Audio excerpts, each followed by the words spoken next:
एक जो कर्म करने में स्वतंत्र और फल भोगने में परतंत्र की चर्चा हो रही थी, है ना।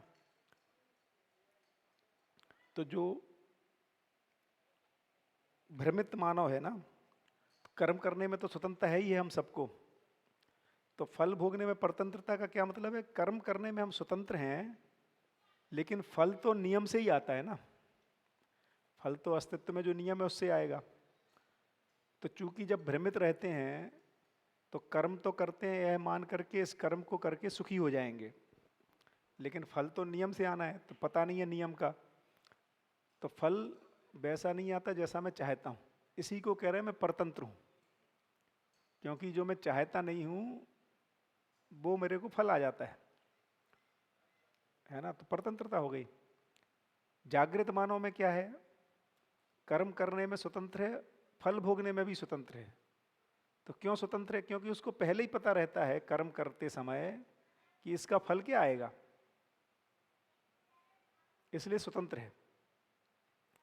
दूसरे ढंग से भी देखो तो हम परतंत्र कब फील करते हैं? हम ऐसे फल को भोगते समय परतंत्रता फील करते हैं जिसको मैं चाहता नहीं, मैंने दुख रूपी फल को भोगना नहीं चाहता हूं।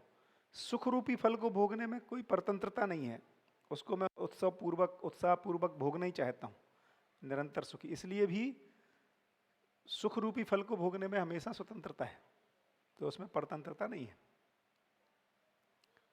तो कर्म करने का फल पहले ही रहता है, इसलिए फल की चिंता नहीं रहती उसमें, है ना, क्योंकि फल तो पहले ही पता है।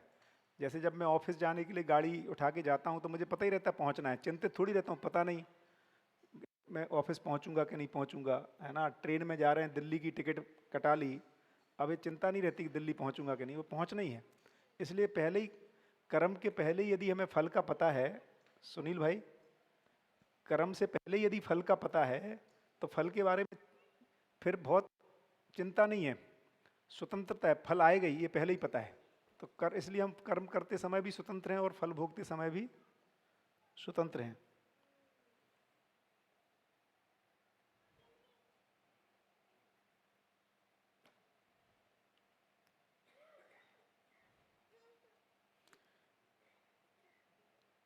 एक इसमें बहुत अच्छा एक सिद्धांत आया था पेज नंबर 22 पे, कि मानव क्यों श्रेष्ठ है ना। क्योंकि कई बार कुछ कुछ बच्चों के साथ, आजकल नए बच्चों के साथ बहुत कई बार लोग बोलते हैं क्या बात कर रहे हो, है ना। हो सकता है कि जानवर अपने से ज़्यादा श्रेष्ठ हों, आपको क्या पता,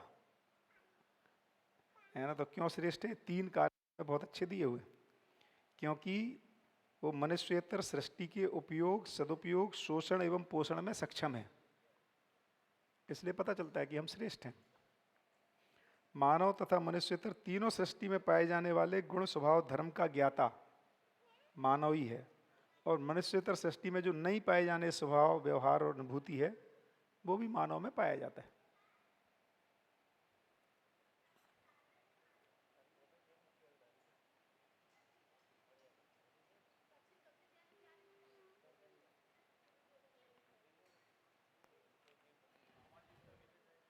सामाजिकता को, सामाजिकता सामाजिकता किसे कहेंगे? तो ये भी, क्योंकि हाँ, ये डिस्कशन एक पॉइंट आया था कि जो मानवीय समुदाय है वो बलवान के भय से इकट्ठा हो रहा है, और जो मानवीय समाज है वो भय मुक्ति से के लिए प्रयासरत है। दोनों में काफ़ी अंतर है। वो मानव में निहित अमानवीयता से मुक्त होना चाहता है। तो एक तो है कि हम आउट ऑफ फियर इकट्ठे हो गए कि यार किसी कंट्री ने अटैक कर दिया, किसी दूसरे जाति ने दंगे हो गए, तो हम सब एक साथ हो गए। ये है कि हम भय बस इकट्ठे हो गए। एक है कि हम इकट्ठे हुए हैं कि भय से, इस तरह के भय से समाज मुक्त है, इसके लिए इकट्ठे हुए हैं। उसी में आगे अपने आया था, शायद 35वें पेज पर कहीं था वो, और भी अच्छे, हाँ 35 पेज पे, 35 पे पशुओं की सामुदायिक भय की अवस्था में पर, है ना, किसी भी स्थिति में पशुओं की का भास उत्पादन तथा व्यवस्था कार्य में परिलक्षित नहीं हुआ, जबकि जागृत मानव में सामाजिकता का मूल आधार समाधान, समृद्धि, अभय, सहअस्तित्व में जीना है। तो ये सामाजिकता का मेन जो है वो समाधान, समृद्धि, अभय और सहअस्तित्व के लिए स्थापित हो, हर परिवार समृद्धि पूर्वक जी सके, हर मानव शिक्षा पूर्वक समाधान को पा सके और चारों अवस्थाओं में संतुलन हो सके, इस लक्ष्य के लिए इसका मतलब है। हाँ, इसलिए सहअस्तित्व सहज परंपरा नहीं, ये लूज है शायद।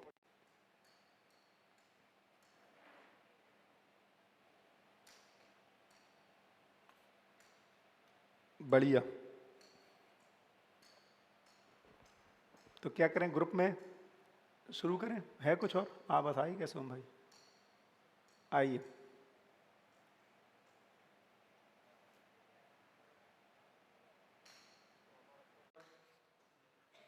Thirty seven.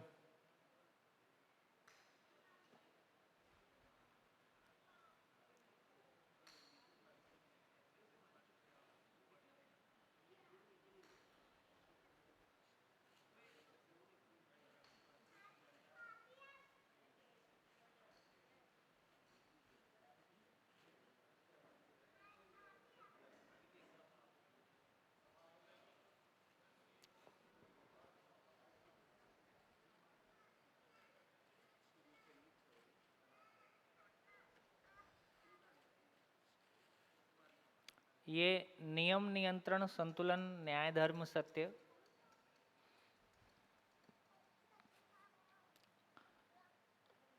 देखिए जब बात करते हैं तो थोड़ा सा एक बर्ड व्यू और आ जाए, चोटी पकड़ने वाला काम। चोटी भी कई तरह से पकड़ी जाती है।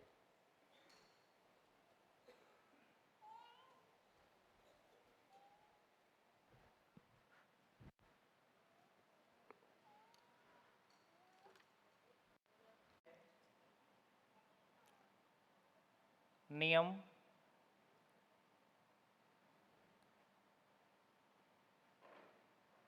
नियम, नियंत्रण, संतुलन, न्याय, धर्म और सत्य। तो पहले इसको क्लियर कर लेते हैं, फिर दूसरे पे चलते हैं। तो नियम से क्या मतलब हुआ है? नियम मतलब क्या? पदार्थ व्यवस्था से रिलेटेड। नियम मतलब क्या? नियम कौन बोलेगा? व्यवस्था के अर्थ में नियम। नियम, नियम है प्राकृतिक नियम,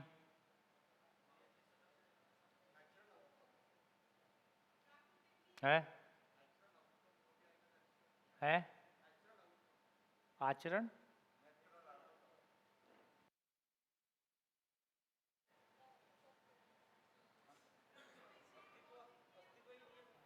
पति के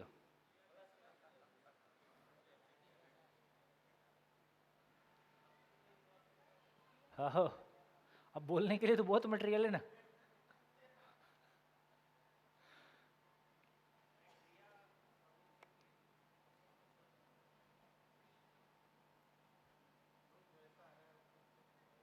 निश्चित आचरण की नियम संज्ञा है।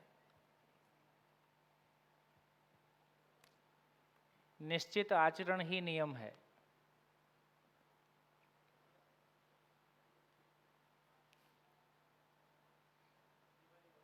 हैं?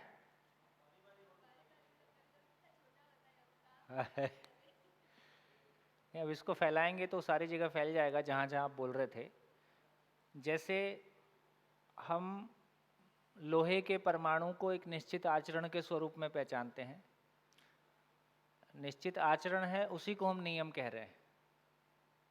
तो निश्चित आचरण ही नियम है। निश्चित आचरण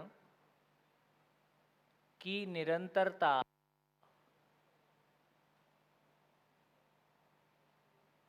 नियंत्रण है। निश्चित आचरण की निरंतरता नियंत्रण है। हम कहते हैं कि कोई आदमी या आदमी इस मामले में बहुत नियंत्रित है, इसका मतलब हमेशा उसी आचरण के साथ है। निश्चित आचरण की निरंतरता हो तो इसका नाम नियंत्रण है। निश्चित आचरण की निरंतरता व्यवस्था के अर्थ में है,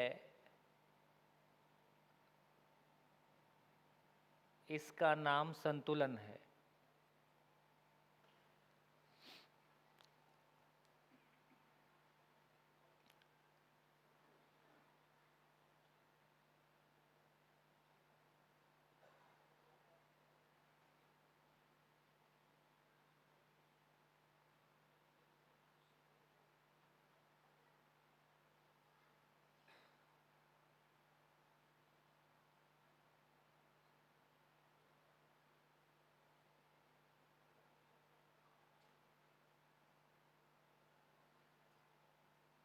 क्या मतलब?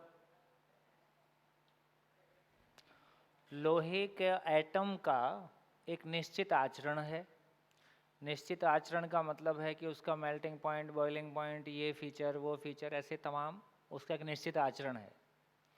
निश्चित आचरण की निरंतरता तो हम उस इकाई को नियंत्रित इकाई के रूप में पहचानते हैं कि इकाई नियंत्रित है क्योंकि वो अपने आचरण में है, हमेशा है।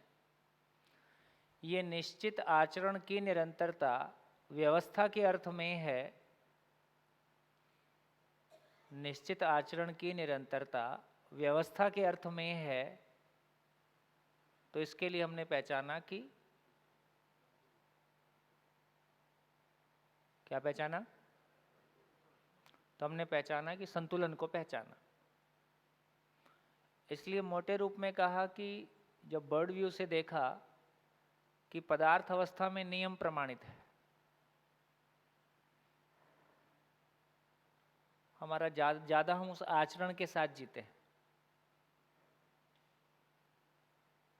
प्राणावस्था में, है ना, और जीवावस्था में संतुलन प्रमाणित है। संतुलन प्रमाणित है का मतलब है कि जितने भी जीव हैं उन सब में किसी में फैमिली प्लानिंग की व्यवस्था नहीं है। ये अद्भुत बात है कि नहीं है?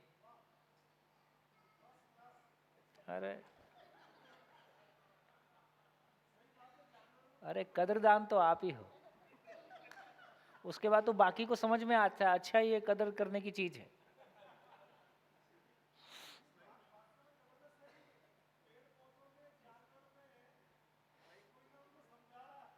आओ, फिर भी एकदम मामला प्लान्ड है। तो इससे इस बात पे ध्यान चला गया, है ना। और हमने ये भी देखा कि कुत्ता, सुअर, है ना, इनके एक बार में दर्जन बच्चे के आसपास भी हो जाते हैं। 12 बच्चे एक साथ, है ना। 4 महीने में। हाँ, आप बेहतर बताओगे ना, हम तो ऐसी अंदाजी गोला मारते। आपका पशु का डॉक्टर होना कब काम आएगा? किसका? कितना कितना रहता है, कैसे कैसे रहता है, क्या क्या पता है? माइक। सुअर की लिटर साइज 12 से 16 बच्चे होते हैं हर 4 महीने। 12 से 16 बच्चे 4 महीने में। हाँ, એટલે साल में तो 2 तो ले ही सकते हैं, मतलब 30 मिनिमम। 30 बच्चे एक साल में एक मादा से 30 बच्चे ले सकते हैं आराम से। हाँ। अच्छा, कुत्ते में? कुत्ते में डिफरेंट 6 से 12 होता है। 6 से 12। अच्छा। भेड़िया है 2 होता है, ट्रिपलेट होता है 4 होता है। 2 होता है। और क्या होता है 4 किस में होता है? साल में मतलब 4-8 हो जाते हैं। भेड़िया, बकरी, गेटा। ये कितने महीने का इनका गर्भ रहता है? उनका गर्भ रहता है 120 4 महीने का। 4 महीने का गर्भ। तो बकरी का गर्भ 4 महीने का, सुअर का, कुत्ते का, ये सब 4 महीने वाले। कुत्ते का 60 डेज। कुत्ते का 60 डेज। अच्छा, दो 2 ही महीने का होता है। ओहो, देखो अपने आसपास कुत्ते रहते हैं पर अपने को ये ध्यान में नहीं आता कि ये 2 ही महीने का गर्भ होता एलिफेंट का 1.5 साल होता है। है। एलिफेंट का 1.5 साल होता है। एलिफेंट का 1.5 साल। 1.5 साल? कैमल का 1 साल।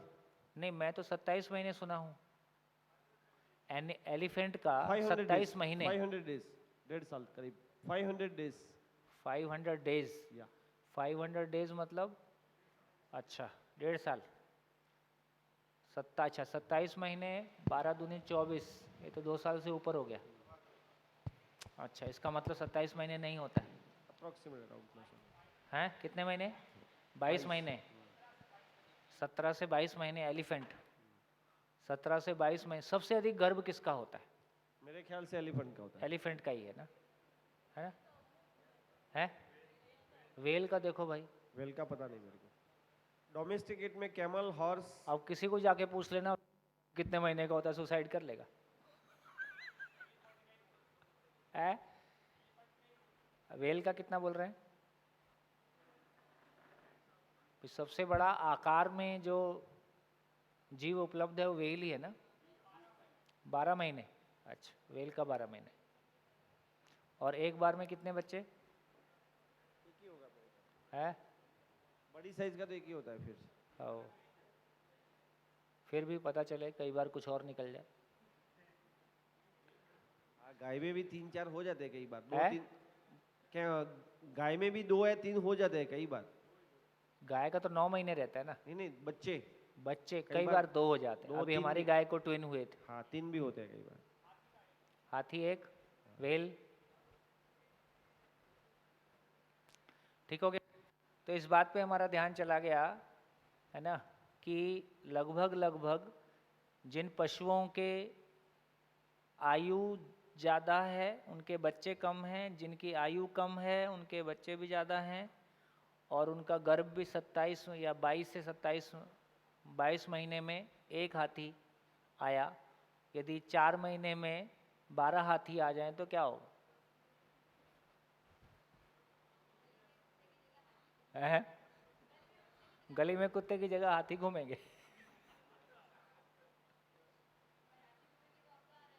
आओ। तो इससे ये समझ में आता है कि कोई फैमिली प्लानिंग नहीं है, लेकिन फिर भी कोई पॉपुलेशन प्रॉब्लम किसी की नहीं है। जो भी कुछ हुई है वो हमारी वजह से हुई है। पूरे देश में गांव शहर में बंदरों का आतंक, नीलगाय के आतंक, इधर पता नहीं कितना है, जंगली सुअर का आतंक, है ना। ये तमाम बहुत सारी ऐसी प्रॉब्लम है जिनसे लोग बहुत बुरी तरह से जूझते हैं। बंदरों की वजह से, लंगूर की वजह से खेती नहीं कर पा रहे हैं, क्योंकि जो उनके रहने का एरिया था वो हमने एनक्रोच कर लिया है। तो ऐसी तमाम प्रॉब्लम देखने को मिलती हैं। लेकिन इससे ये समझ में आया कि जंगली जानवर जैसे शेर किसी जंगल में नहीं रहेगा तो क्या क्या होगा, है ना। तो सामान्य गुणा भाग बोलते हैं, शेर नहीं रहेगा तो, है ना, शाकाहारी की संख्या बढ़ जाएगी और जंगल ख़त्म हो जाएगा, जबकि ऐसा नहीं है। शेर किसी जंगल में नहीं रहेगा। शेर का जंगल में रहना उस जंगल के स्वास्थ्य के लिए और उसमें पूरे वातावरण के में बाकी जीवों के स्वस्थ रहने के लिए शेर की बड़ी भूमिका है। तो शेर के मलमूत्र और शरीर का गंध और जो भी कुछ है उससे बहुत सारा जंगल का जो वायरल डिसीज़ है वो कंट्रोल में रहता है। वो जितना खाता है उससे ज़्यादा उपयोगिता उस जंगल को स्वस्थ बनाए रखने के लिए अपने शरीर, अपने होने के द्वारा देता है। तो ऐसी तमाम बातें हैं जो रूटीन में हमारे बहुत ध्यान में नहीं आती। तो देखिए, इस पूरी बात को लेके जो एक बात हमारा इस बात पे ध्यान जाता है कि अस्तित्व सह अस्तित्व है और ये पूरी सृष्टि व्यवस्था का स्वरूप है। व्यवस्था के स्वरूप को देखने, व्यवस्था को देखने के क्रम में अध्ययन हो तो कितनी तरीके से हम इस एग्जिस्टेंस का अध्ययन कर सकते हैं। मैंने पहले भी कई बार आपका ध्यान दिलाया है कि डिज़ाइन में हार्मनी है, साइज़ में हार्मनी है ना। कद्दू पेड़ पे लगे तो क्या होगा, है ना। तो जो बहुत हैवी फल हैं वो ज़मीन पे लग रहे हैं, जो हल्के फल हैं, कटहल को छोड़ के कोई बड़ा फल ऊपर नहीं है ना। है कटहल, कटहल को क्या बोलते हैं? कटहल, जो वो जिसमें चिपचिपापन रहता है? कोकोनट फिर भी छोटा फल है, फल तो छोटा ही है। ठीक हो गया? तो खैर सारी बातें ये कहने की बात हुई कि इस पूरी सृष्टि में देखें तो ना अर्थव्यवस्था की लंबाई चौड़ाई और पानी, मरुस्थल, पहाड़, पशु पक्षी, जनसंख्या, रेशो सब मेंटेन्ड है। तो ये सब कुछ संतुलन के अर्थ में है। हमने पहचाना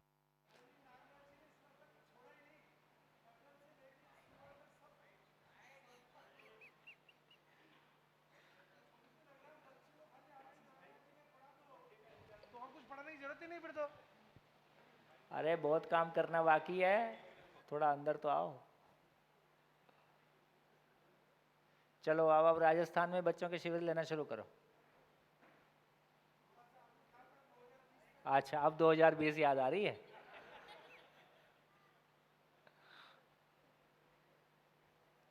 हाँ जी, तो परमाणु की ही बात कर रहे हैं। जब उसके नियंत्रित होने की बात कर रहे हैं तो परमाणु का आचरण के नियंत्रित होने की बात कर रहे हैं।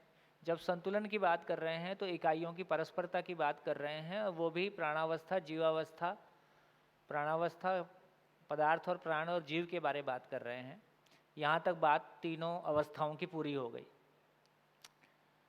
मानव की बात करेंगे तो देखिए, एक मानव को देखें तो एक मानव निश्चित आचरण के साथ है। जागृत मानव निश्चित आचरण के साथ है, उस निश्चित आचरण की निरंतरता है।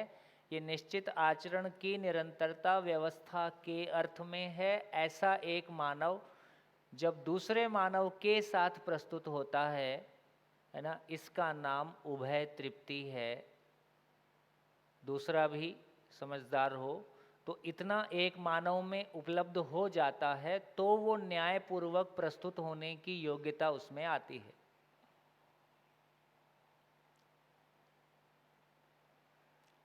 एक मानव में आचरण की निरंतरता हो, निश्चित आचरण को पहचानता हो, निश्चित आचरण की उसमें निरंतरता हो जाए। ये निश्चित आचरण की निरंतरता व्यवस्था के अर्थ में है। ऐसा एक मानव दूसरे मानव के साथ प्रस्तुत होता है। दूसरा मानव भी उसके माध्यम से निश्चित आचरण को पहचान सके। दूसरा मानव भी निश्चित आचरण को पहचान सके, उसमें भी निरंतरता आ जाए, उसका आचरण भी व्यवस्था के अर्थ में पहचान में हो जाए। ऐसा होने से इसका नाम उभय तृप्ति है, इसका नाम है न्याय प्रमाणित हुआ।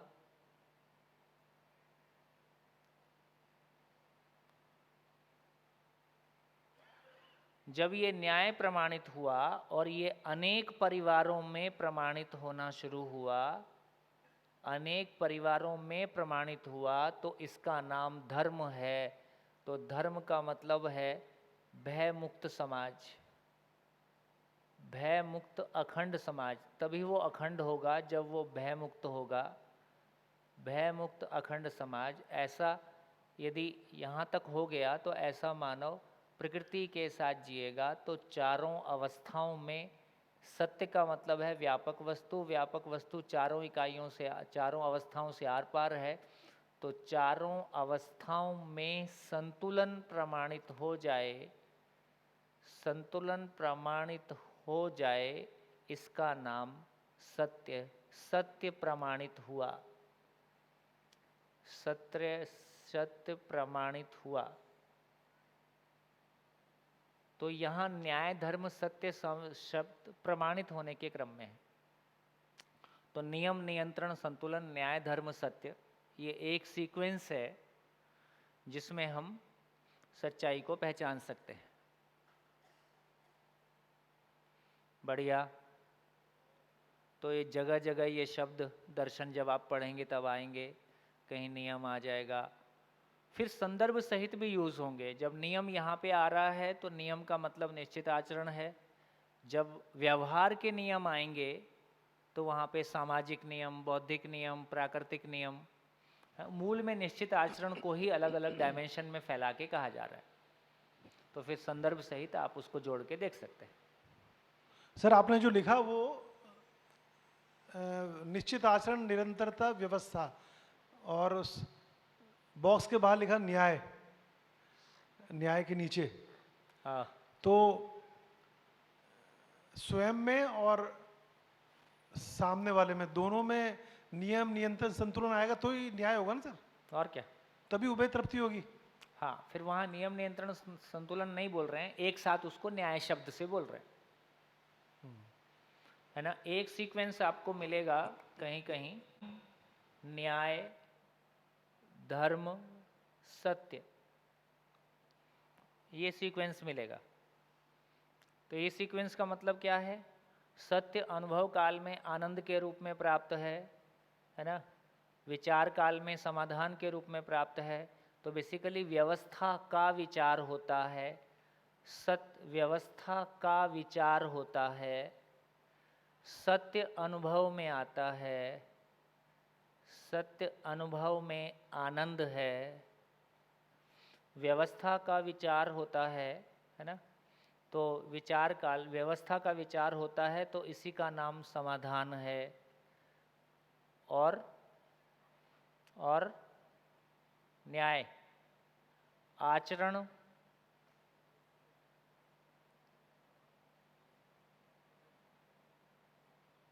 आचरण काल में ईश्वर न्याय के रूप में प्राप्त है, आचरण में न्याय होता है, और व्यवसाय में नियम होता है, व्यवसाय में नियम होता है। तो ईश्वर अनुभव काल में आचरण के रूप में प्राप्त है, विचार काल में समाधान बराबर धर्म के रूप में प्राप्त है, आचरण काल में न्याय के रूप में प्राप्त है, व्यवसाय काल में नियम के रूप में प्राप्त है। ये उस सीक्वेंस से आता है,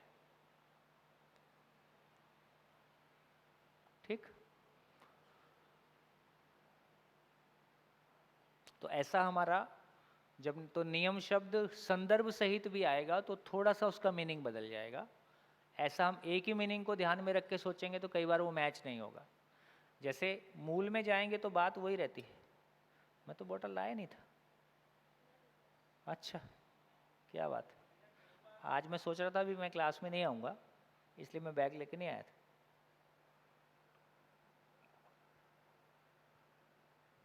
तो कई बार अध्ययन में पढ़ते पढ़ते हम वो डेफिनेशन में हाँ, चौंट जाते हैं। इसलिए उलझ जाते हो हाँ, कि जैसे नियम, न्याय, धर्म और सत्य की बात हो रही है तो यहाँ नियम बोल रहे हैं कि व्यवसाय काल में नियम है। व्यवसाय काल का मतलब है कि आप पदार्थ अवस्था, प्राणावस्था, जीवावस्था के साथ काम कर रहे हो। व्यवसाय का मतलब है कि आप पदार्थ अवस्था के साथ, प्राण अवस्था के साथ और जीव अवस्था के साथ काम करते हो। इन तीनों अवस्थाओं के साथ हम कार्य करते हैं। तीनों के साथ निश्चित आचरण का नियम ही काम करेगा। तो वो उसको हम कह रहे हैं कि व्यवसाय काल में नियम के रूप में इसका फल समृद्धि होगा। तो रिलेट करने की बात है, सेंस ठीक से ड्रॉ करने की बात है कि कहाँ किस शब्द से क्या कहने की कोशिश है। जब व्यवहार काल में नियम की बात की जा रही है तो सामाजिक नियम, बौद्धिक नियम, प्राकृतिक नियम की बात आएगी। जब यहाँ नियम, नियंत्रण, संतुलन, न्याय, धर्म, सत्य की बात आ रही है तो यहाँ निश्चित आचरण ही नियम है। ये निश्चित आचरण को ही बोल रहे हैं। कोर में जाएंगे तो बात वही है, लेकिन जैसे जब न्याय, धर्म, सत्य बोलते हैं तो यहाँ धर्म का मतलब अखंड समाज है। जब रूप, गुण, स्वभाव, धर्म बोलते हैं तब वो चारों अवस्थाएं अपने धर्म सहित हैं और धर्म वहां होने का स्वरूप है ना। तो जब न्याय, धर्म, सत्य बोल रहे हैं, ये सीक्वेंस जो है ये मानव के प्रमाणित होने के अर्थ में है। मानव न्याय को प्रमाणित करता है, मानव धर्म को प्रमाणित करता है, मानव सत्य को प्रमाणित करता है। यहाँ ये मानव के जीने के अर्थ में है। ये सीक्वेंस मानव के जीने के अर्थ में लेके जाएंगे। जब रूप, गुण, स्वभाव, धर्म की बात कर रहे हैं तो वो अस्तित्व के अध्ययन के अर्थ में है। बात पकड़ में आ रही कि कंफ्यूज हो रहे? बात पहुंच रही? ठीक है, चलो अभी इतना ही रहने दो, और बोलूंगा तो मिक्स होगा। तो बहुत बढ़िया चल रहा है। आखिरी पेज पे एक सवाल था भैया। हाँ, आखिरी पेज पे 40 पे लास्ट पॉइंट आखिरी पेज 40 40 पे 40 पे आखिरी आखिरी बुलेट के पहले सामाजिकता के संरक्षण के नहीं, लिए उसके पहले समस्त भ्रमित मानव परंपरा में दो प्रकार की व्यवस्थाएं परिलक्षित होती हैं, धर्म नैतिक और राजनैतिक व्यवस्था। तो इसमें सवाल दो है मेरे। हाँ। एक तो तीसरी व्यवस्था अर्थव्यवस्था क्यों नहीं है? अर्थ को राजनीतिक के अंतर्गत माना गया है। ठीक है। और ये राजनैतिक व्यवस्था लिखा है। हाँ, ये हम राजनैतिक व्यवस्था बोलते हैं। हाँ, तो ये भ्रमित मानव परंपरा में दो प्रकार की हैं, हालांकि वो राजनीतिक नहीं है। चाहिए हमको राजनीति चाहिए। राजनीति और राजनीति में क्या फर्क है? राजनीति और राज्यनीति। राजनीति, हाँ बोलिए पोषक भाई। राजनीति में जो व्यक्ति जो राजा होता है उसकी नीति प्रधान होती है, और राज्य नीति में लोगों का कॉन्टेक्स्ट कल्याण का होता है ज्यादा। ठीक हो गया? तो राजनीति का मतलब है साम दाम दंड भेद। राजनीति का मतलब है शासन। राजनीति का मतलब है भय प्रलोभन। जब राजनीति बोल रहे हैं तो राजनीति का मतलब है राजनीति का मतलब है कि राज्य में पैदा होने वाले सभी बच्चों की योग्यता का इस प्रकार विकास हो कि वो उपलब्ध संसाधनों का सदुपयोग करते हुए हर परिवार समाधान समृद्धि पूर्वक जी सके, इसको सुनिश्चित करना राजनीति। तो राजनीति का मतलब है कि राज्य के सभी परिवार समाधान समृद्धि पूर्वक कैसे जिएं, इसके लिए सोचना, योजना बनाना, इसके लिए समझ योजना बनाना, है ना, कार्यक्रम बनाना, एग्जीक्यूट करना और फल परिणाम तक पहुंचाना, ये राजनीति का मतलब है। तो राजनीति और राजनीति को इस तरह से हम डिफरेंशिएट कर सकते हैं। हाँ, बढ़िया। और बोलिए। ये हो गया था।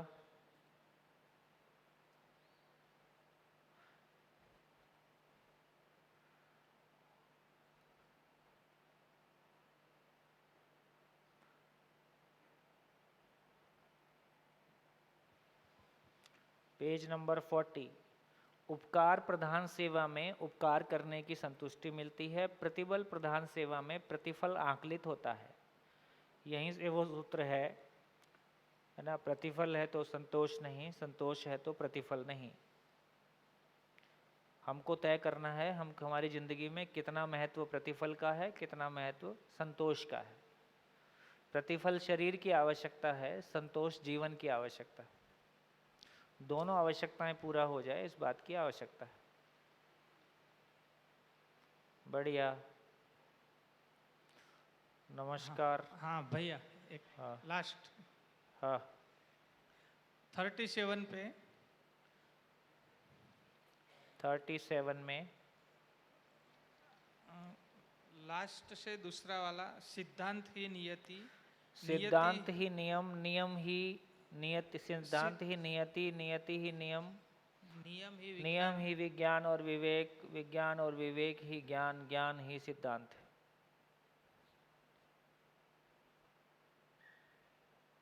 बढ़िया है ना?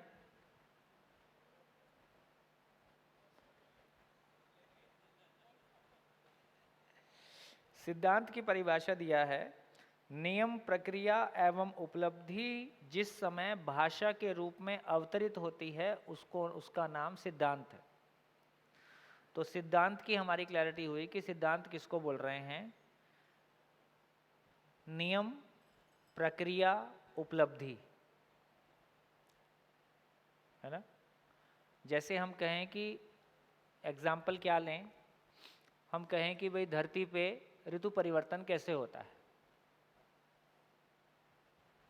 तो क्या बताएंगे,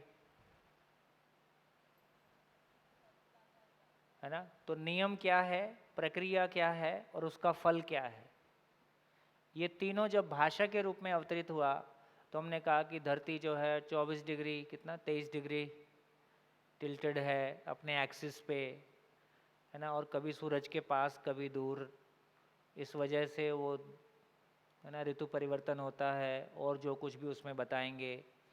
तो उसमें कोई निश्चित आचरण का, धरती का कोई निश्चित आचरण का स्वरूप है, उस निश्चित आचरण के स्वरूप की निरंतरता है, उसकी सूर्य के साथ में परस्परता है, उसकी परस्परता में धरती का वातावरण है, उस वातावरण में जो कुछ, है ना, टेम्परेचर, ह्यूमिडिटी, है ना, और दबाव बनता है, उस क्रम में एक वातावरण बनता है जिसकी वजह से हमारा मानसून और हमारी गर्मी और हमारी सर्दी, ये सारी ऋतुएं आती हैं। उसकी वजह से धरती पे ऋतु संतुलन होता है, उसकी वजह से फसल आती है, उसकी वजह से पशु और मानव जिंदा रहता है। इतना जुगाड़ है। तो नियम क्या है, प्रक्रिया क्या है, फल क्या है, जब ये भाषा के रूप में अवतरित होता है तो इसका नाम सिद्धांत है। इस तरह से हम सिद्धांत बहुत सारे अलग अलग जगह बहुत सारे बात करते हैं। तो उसके अंदर तो सिद्धांत ही नियति है। नियति का मतलब जो नियम से होता है, जो नियम से होता है उसका नाम नियति है। ठीक, नियति ही नियम। नियति मतलब उसको हम वो डेस्टिनी से भी जोड़ के देखते हैं ना, इसकी नियति ऐसी थी। तो नियति और नियत शब्द भी यूज करते हैं, इसकी नियत ठीक नहीं है।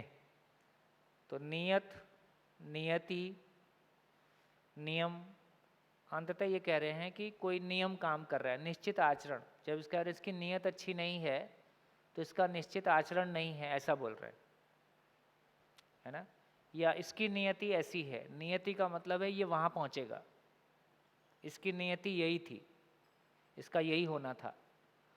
तो जब भी हम ऐसा सिद्धांत ही नियति, बेसिकली नियति क्या हो गया, नियम, प्रक्रिया, उपलब्धि।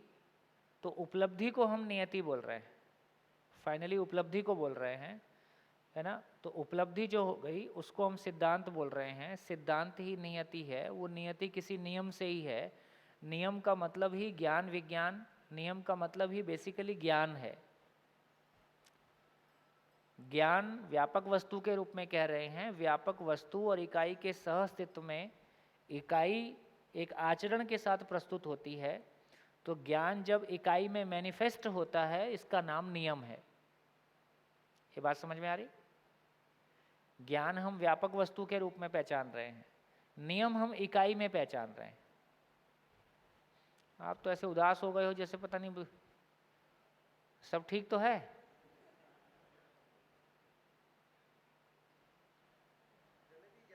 जलेबी ज्यादा दवाई है।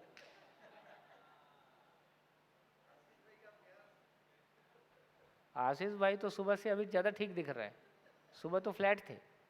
तो आशीष भाई का सभी को पता है आशीष भाई का बर्थडे था, मेरे को ऐसा बताया गया। मजाक कर रहे थे कि सही कर रहे थे पता नहीं, है परसों है।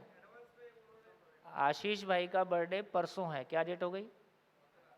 17। तो 17 तारीख, 17 कौन सा महीना चल रहा है? अक्टूबर। 17 अक्टूबर आशीष भाई का बर्थडे है, तो उन्होंने एडवांस बर्थडे मनाया है। आपकी धर्मपत्नी अभी बहुत खुश हैं आशीष भाई से, तो उनको लग रहा है कि मेरे पति का रूपांतरण हो रहा है। आओ, वो मिलिट्री स्कूल में पढ़ी हैं और अपना मिलिट्री वाला कैरियर प्यार के चक्कर में छोड़ दिया। उस समय और शादी के पहले सब लड़के अच्छे ही लगते हैं, और जब साथ में रहते हैं तब समझ में आता है तो कुछ और निकल गया माल।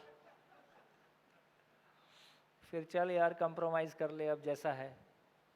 तो अभी लग रहा है कि मैं भी बदल रही हूँ, ये भी बदल रहे हैं। जिंदगी भी जलेबी जैसी हो गई थी, इसीलिए जलेबी। आओ पर देखो ये कितना खूबसूरत है। मतलब जिस बात की हम कल्पना नहीं कर रहे थे उससे हमारी जिंदगी बदल रही है, और वो इतना पावरफुली हमारी जिंदगी को प्रभावित कर रहा है। जो व्यक्ति नहीं है, खाने पीने की चीज नहीं है, कुछ दिखावा करने की भी बहुत चीज नहीं है, मतलब एक ऐसी रियलिटी, एक ऐसी चीज जो हमारी कल्पना में भी नहीं थी, और वो हमारी कल्पना को भरती जा रही है, और आप लोगों का चेहरा और आप लोग की बॉडी लैंग्वेज बदलती जा रही है। तो ये ज्ञान कोई अद्भुत चीज है। बढ़िया। सर ये नियति जो है, ईश्वर को भी बोलते हैं ना नियति। नियति ईश्वर को नहीं बोल रहे हैं। नियति को यही मंजूर था। अरे जब नियति बोला तो फिर वो सहअस्तित्व है। देखो नियति को ये मंजूर था, अब वो ईश्वर तो क्रिया शून्य है, उसको तो कुछ मंजूर है नहीं। ठीक है, ठीक बात है, ठीक बात तो है। उसमें तो स्वीकृति अस्वीकृति है नहीं, तो सारा स्वीकृति अस्वीकृति एग्जिस्टेंस को एग्जिस्टेंस में है, जिसमें मानव भी शामिल है। तो बेसिकली सहअस्तित्व को नियति बोलें तो वो ठीक है। व्यापक वस्तु को ज्ञान बोला, व्यापक वस्तु को शून्य बोला, है ना। नियम जब कह रहे हैं तो वो व्यापक वस्तु और इकाई के सहअस्तित्व में जो व्यक्त प्रभाव है उसकी निश्चितता है, इसलिए उसको हम नियम के रूप में पहचान रहे हैं। ये बहुत अच्छा है। नहीं, आपके फंडामेंटल तो क्लियर है सर। ईश्वर नहीं नहीं नहीं, सही बात है यार मेरा एग्जाम कितना लोगे, मैं 20 साल से दे रहा हूँ।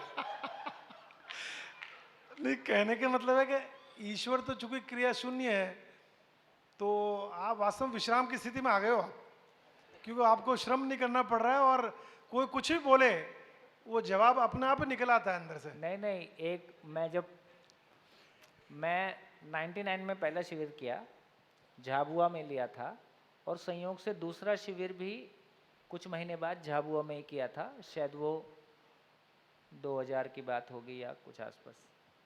तो शिविर में एक आदमी कहता है कि सर एक क्वेश्चन पूछूं? मैं कहा हाँ बताइए। बोले पूछूं? मैं कहा हाँ हाँ बताइए। नहीं आप बोलेंगे तो पूछूंगा। मैं कहा यार मैं तो बोल ही रहा हूँ। तो उसको ऐसा लग रहा था कि मेरा क्वेश्चन ऐसा है जिसका आंसर इस आदमी के पास नहीं मिलेगा, और ये आदमी सभा में ऑकवर्ड सिचुएशन फील करेगा, और ऐसा उसका मंशा भी नहीं था। तो उसको लग रहा था कि मैं उसकी मंशा समझ पा रहा हूँ तो शायद मैं अभी मना कर दूंगा। तो मैं उसको कहा कि देखो मान लीजिए आप कोई क्वेश्चन पूछते हो जिसका आंसर मेरे पास है तो कोई दिक्कत ही नहीं है, और मान लो आप एक ऐसा क्वेश्चन पूछते हो जिसका आंसर मेरे पास नहीं है, तो मेरे लिए उपकार होगा कि मुझको ये पता चलेगा कि मुझको क्या पता नहीं है। इतना ही तो होने वाला है भाई। आप कोई ऐसा क्वेश्चन पूछ दोगे जिसका आंसर मेरे पास नहीं है, तो मेरे को ये पता चलेगा कि मुझको क्या पता नहीं है, और मैं तो इस रास्ते में चल ही रहा हूँ कि मुझको पता चल जाए कि क्या पता नहीं है, ताकि उस पर भी कुछ काम कर लूँ। ठीक है, तो इसमें कोई दिक्कत नहीं है। यहाँ से हम कोई गुरु बन के प्रस्तुत नहीं हो रहे हैं कि हमको पूरी कायनात का पता है। हम तो कह रहे हैं भी इतनी बात है कि हमारा एडमिशन थोड़ा पुराना है, आपका एडमिशन थोड़ा नया है, इसलिए आपके लिए सहयोगी हो सकते हैं। ठीक हो गया, तो बहुत आराम का काम है। तो इसलिए इस मंच पे ये भी बहुत मुश्किल नहीं, हाँ इतना भी नहीं है कि आपको कोई भी क्वेश्चन का पता ना हो या 50% हवा में चला जाए मामला, ये भी ठीक नहीं है। हाँ पूरे शिविर में कोई 1-2 क्वेश्चन ऐसे आ ही सकते हैं जिस पे ध्यान देने की जरूरत हो सकती है, इसमें कोई दिक्कत नहीं। सर इसका मतलब है जिसने ये नियति शब्द बनाया उसको सह-अस्तित्व का अंदाजा था? देखिए भास आभास तो है ही है। क्यों आपने बोला नियति नियम से बना है,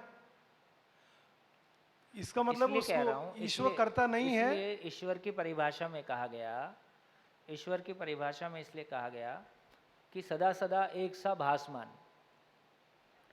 ये बिल्कुल हर आदमी को लगता है यार कुछ तो है चक्कर, कोई ईश्वर है, कोई सुपर नेचुरल पावर है, कोई गॉड है, कोई अल्लाह है, कुछ तो है ना, बोजोन है, कुछ तो है जिसकी वजह से सब कुछ इतना नियंत्रित है या सब कुछ इतना नियम से चल रहा है। वो भास आभास के रूप में सबको स्वीकार है। तो किसी को भास है, किसी को आभास है, किसी को और कुछ ऊपर का होगा, होता ही। नहीं, कहने का मतलब है जो ईश्वर को कर्ता मानता है वो तो नियति पर्याय नहीं बना सकता। जो उधर मत जाओ, उधर मत जाओ, कंफ्यूजन में बहुत कुछ हुआ है ना। देखो आर्य समाज में जाओगे तो सारे लगभग सभी जगह में ईश्वर दयालु कृपालु और है ना सारे मानवीय गुण ईश्वर के साथ जोड़े गए हैं। तो चूंकि हमारी ईश्वर की और मानव की समझ पूरी नहीं बैठ रही है, इसलिए कभी हम उसको साकार रूप में कहते हैं, कभी निराकार रूप में कहते हैं। कहने में दिक्कत भी नहीं है, लेकिन क्लैरिटी बन जाए। मानव के रूप में कहेंगे ईश्वर का साकार रूप है, तो इसका मतलब ये नहीं है कि परमाणु ईश्वर से पैदा हुआ है, लेकिन परमाणु ईश्वर व्यापक से, ईश्वर इकाइयों से व्यक्त है, ये बात ठीक है। तो जब तक वो पूरी क्लैरिटी नहीं होती है तो कुछ चीज़ें ठीक सी लगती हैं, कुछ चीज़ें कन्फ्यूजन सी लगती हैं। चलिए, हो गया। नियम ही, ज्ञान ही, यहाँ पे थोड़ा सा जो क्लैरिटी आने की ज़रूरत है कि बेसिकली नियति ही नियम से, नियम को ज्ञान से कनेक्ट करना होगा, फिर ज्ञान ही वही विज्ञान और विवेक के रूप में, या बेसिकली ज्ञान जब इकाइयों से व्यक्त है, ज्ञान जब इकाइयों से व्यक्त है तो वो नियम है, उसी नियम को हम विज्ञान और विवेक के रूप में पहचानते हैं, ऐसा कनेक्ट कर ही सकते हैं। और फाइनली विवेक और विज्ञान मूलतः ज्ञान ही प्रकट है और ज्ञान ही सिद्धांत है। जब ही वाला साइकिल में चलते हैं तो बिल्कुल वो सेंस पकड़ने के लिए है, सेंस पकड़ सकें। वर्ड टू वर्ड मैच करेंगे तो कई बार थोड़ा सा उसमें दूरी दिखाई दे सकती है। चलिए और बोलिए। बढ़िया, चलो। हैं? आवाज नहीं आई।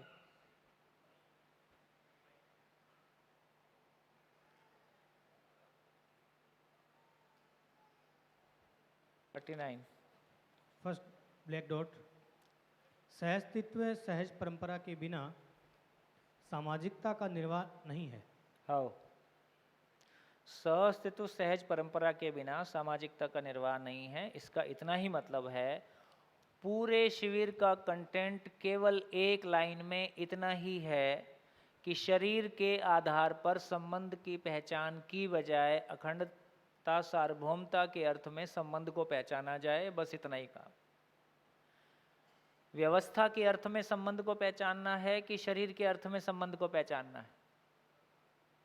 जहाज जा कहाँ रहा है, जब तक ये जहाज की क्लैरिटी नहीं है तब तक हम शरीर के साथ संबंध पहचान के कुछ कर नहीं पाए, फ्लॉप शो हमने भोगा है। तो जब तक व्यवस्था को समझने का मतलब है सहअस्तित्व को समझना। सहअस्तित्व ही व्यवस्था स्वरूप में प्रकट है। मूल ऊर्जा और इकाई के सहअस्तित्व में व्यवस्था प्रकट है। ये व्यवस्था, परमाणु एक व्यवस्था है, कोशिका एक व्यवस्था है, जीवन परमाणु एक व्यवस्था है, परिवार एक व्यवस्था है, समाज एक व्यवस्था है, और चारों अवस्थाओं के रूप में एक व्यवस्था है, फिर सोलर सिस्टम के रूप में एक व्यवस्था है, और गैलेक्सी के रूप में एक व्यवस्था है, और चलते जाओ। ठीक? तो इस प्रकार हमको ये समझ में आया कि सहअस्तित्व ही व्यवस्था स्वरूप में व्यक्त है। जब तक सहअस्तित्व समझ में नहीं आया, तब तक इकाई में व्यवस्था का स्वरूप समझ में नहीं आया, तब तक जीवन और शरीर अलग अलग है ये समझ में नहीं आया, है ना। तो सामाजिकता के नाम पे कंबल बांटा, प्याऊ खोला, स्कूल खोला, हॉस्पिटल खोला, हमने संवेदनशीलता ही का ही काम कर पाए। सामाजिकता ये नहीं है, इसको सेवा बोल सकते हैं, परार्थ बोल सकते हैं। सही अर्थ में सामाजिकता का मतलब है सभी समाधानित हो जाएं, सभी मानव समाधानित हों, सभी परिवार समृद्धिपूर्वक जिएं, पूरी धरती मानव समाज, यदि मानव मानव एक है तो मानव में समानता पूरी धरती में अखंड समाज के रूप में है, भयमुक्त समाज के रूप में है, और चारों अवस्थाओं में संतुलन हो, ताकि ये धरती आने वाली पीढ़ियों के लिए जागृति विद्यालय हो जाए। नमस्कार, फिर मिलेंगे ब्रेक के बाद। अपने अपने ग्रुप में आ जाएं और अपने अपने ग्रुप में आके पर्ची डाल दें और पर्ची निकालें। देखते हैं आज कैसा होता है। सर आखिरी ये नियत में बता दो ना सर। हैं? नियत। नियत? हाँ। आपकी नियत अच्छी है। नहीं, मतलब वो इसमें छोटी नी है नियति में, उस नियत में तो बड़ी नी है, तो अलग ही होना चाहिए फिर तो। नियत जब बोल रहे हैं, जब नियत मतलब मानव के बारे में बोल रहे हैं। हाँ। नियत मतलब उसके इंटेंशन के बारे में बोल रहे हैं कि इसके इंटेंशन क्या है। तो उसका नियति से को लेने देना नहीं ना। नहीं, कैसे नहीं है, वो आचरण से ही तो आ रही है नियत। निश्चित आचरण की संज्ञा निश्चित आचरण ही नियम है। जब ये कह रहे हैं कि इसकी नीयत ठीक नहीं है, इसका मतलब है कि इसका निश्चित आचरण ठीक नहीं है, इसका मतलब है कि इसका नियम ठीक नहीं है।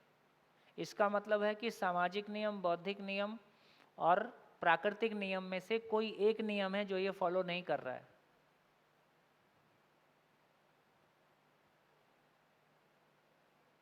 और हम क्लियरली पहचान सकते हैं कि कौन सा नियम।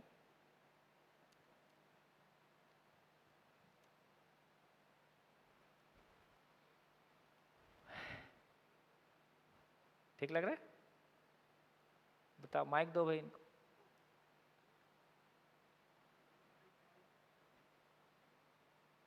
हाँ जी। हाँ, कुछ नहीं।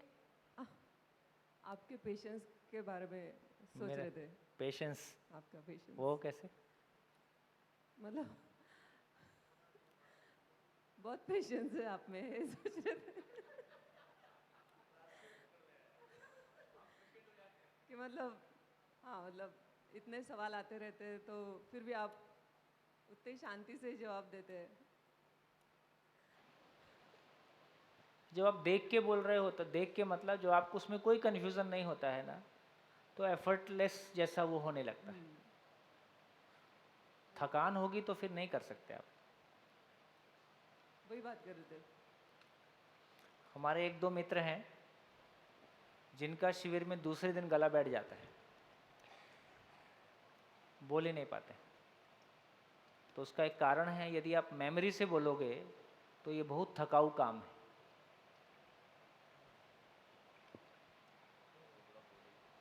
और यदि आप दिल से बोलोगे, मतलब आप उस भाव से बोलोगे, तो वो खुद ही आपको रिचार्ज करते रहता है। बढ़िया, तो अपने अपने ग्रुप में आ जाएं और फटाफट आगे बढ़ें। अभी आप वापस अपने अपने ग्रुप में आ जाएंगे। अब आपका 40 पेज पूरा हो गया। 30 से 40 पेज में पिछले 2 शिविर की और उसी का थोड़ा सा ब्रीफ के अंदर में मैं सारांश जो है वो थोड़ा आपके लोगों के सामने, अजय भाई के सामने तो शेयर किया ही है, लेकिन आप लोगों के सामने भी थोड़ा शेयर करता हूँ। तो उसके अंदर में जो शिफ्टिंग सबसे ज़्यादा जो मिली है, वो उस दिन भी मैंने ये बताया था कि जो मेन रूप से था कि एक आइडेंटिटी जो मैं अपने आप में समझ के बैठा था कि मैं शरीर और जीवन साथ में इकट्ठा इस शरीर के रूप में ही मानता था, लेकिन एक ये दोनों चीज़ों के अंदर में बहुत स्पष्टता और क्लैरिटी मिली है।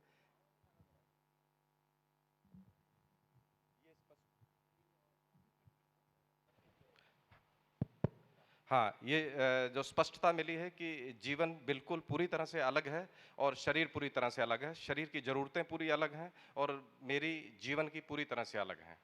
दूसरा पॉइंट इसके अंदर में ये मिला था कि जीवन जो है वो 10 क्रियाओं का स्वरूप है और वो 10 क्रियाएं में 5 स्थिति क्रियाएं हैं और 5 गति क्रिया हैं। और वो 5 स्थिति क्रिया के अंदर में वो आस्वादन और मन है, वृत्ति और तुलन है। तीसरा उसके अंदर में न्याय और साक्षात्कार और चित्त है, और बुद्धि और बोध है और अनुभव है। उधर इसी तरह से गति क्रिया के अंदर में 5 हैं। तो इन सभी का जो यहाँ से शिविर किया था, तो शिविर करके जाने के बाद जो है इसी का अंदर में एनालिसिस भी हुआ और इसके अंदर में अपने अंदर में होती हुई क्रियाओं को देखना भी हुआ कि इसके अंदर में जो मन जो है वो किस तरह से निरंतर सुख की चाहत के अंदर में है और किस तरह से वो चयन करता है, किस तरह से वो तुलन करता है, और वो दृष्टि जो है निरंतर बनी ही रहती है कि प्रिय हित लाभ दृष्टि। लेकिन उसके बाद जब नेक्स्ट शिविर हुआ तो ये वाला भी, तो इसके अंदर में फिर ये पूरी की पूरी एक दृष्टि दर्शन हुआ। फिर इसके साथ साथ ये नियम, नियंत्रण, संतुलन, न्याय, धर्म, सत्य, उसके साथ श्रम, गति, परिणाम, और ये बहुत सारे चार्ट जो हैं एक तरह से पूरा का पूरा बोर्ड के ऊपर इस अस्तित्व में क्या क्या है और वो कैसा है और क्यों है, वो पूरा का पूरा इसके ऊपर साइंटिफिकली, टेक्निकली एकदम से पूरी तरह से एक्सप्लेन हुआ है।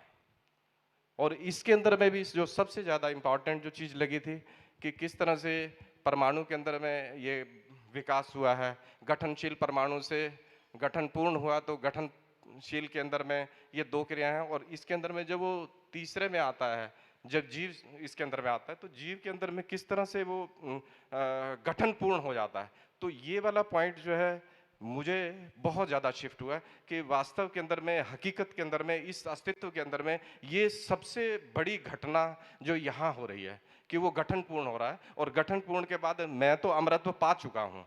ये इस चीज़ का एहसास दृढ़ता के साथ अंदर बैठा है कि बाकी काम जो अब रह गया है वो केवल प्रोसेस के अंदर में है, और उसको क्रिया पूर्णता के अंदर में और आचरण में लेके आना है।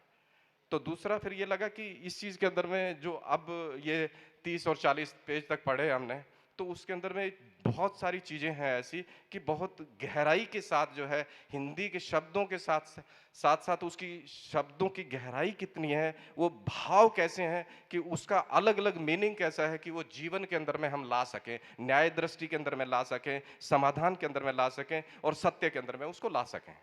बहुत ही अद्भुत तरीके से जो विश्लेषण किया है इन सभी शब्दों का और उन शब्दों के अर्थों का, एकदम से अलौकिक और अद्भुत था। तो उसके साथ साथ फिर ये सोम भैया के जो एक्सपीरियंस, जैसे कि वो प्लेग्राउंड के अंदर में क्रिकेट खेलते हुए, फिर ऑफिस के अंदर में उस बच्चे के साथ वो पानी का गिलास ना लेते हुए, रिक्शा के अंदर में बातचीत करते हुए, ये जो चीज़ें थी, ये जो बातचीत थी, ये इनके जो अनुभवजन्य जो भाव थे, वो किस तरह से शब्द से अर्थ, अर्थ से उस वास्तविकता की वस्तु जो है उसको इंगित कर रहे हैं, और इंगित करते हुए वो हम सब लोगों को वो पकड़ा रहे हैं। ये एकदम से अद्भुत, दिल को छू जाने वाली बातें थी सारी की सारी, कि इससे बिल्कुल ऐसा लगता था कि जो वास्तविकता के अंदर में जो जीवन है वो हमें अपने शब्दों के द्वारा वो हमारे हाथों में दे रहे हैं एकदम से। और इस श्रेष्ठता के लिए कि इन्होंने तो 20-20, 22-22, 25-25 साल इतने लगातार परिश्रम करने के बाद बार बार इन्होंने वो कितने चार्ट बनाए होंगे, कितनी बार उसका अध्ययन किया होगा, उन सब चीज़ों को किया, और उसके बाद हमें तो ये 5 ही दिनों के अंदर में पूरा एकदम से सोने की थाली में परोस के दे दिया, एकदम से अद्भुत, एकदम से। तो हम सब लोगों का जो भी दिल से इनकी श्रेष्ठता का सम्मान जो बनता है, झुक करके चरण स्पर्श करके, मैं मेरी तरफ से तो मैं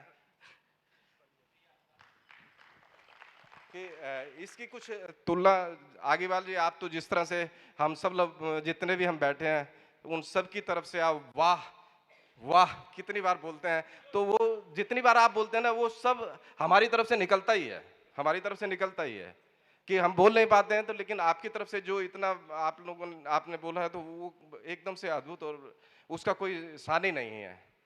तो अब यही है कि यही उम्मीद करते हैं कि हम सब लोग जितने भी यहाँ मिले हैं और वो निरंतर इस यात्रा के अंदर में शामिल रहें, ये जहाज़ में लेके जहाँ जाना चाह रहे हैं साथ साथ चलेंगे तो बहुत ही अद्भुत मज़ा आएगा।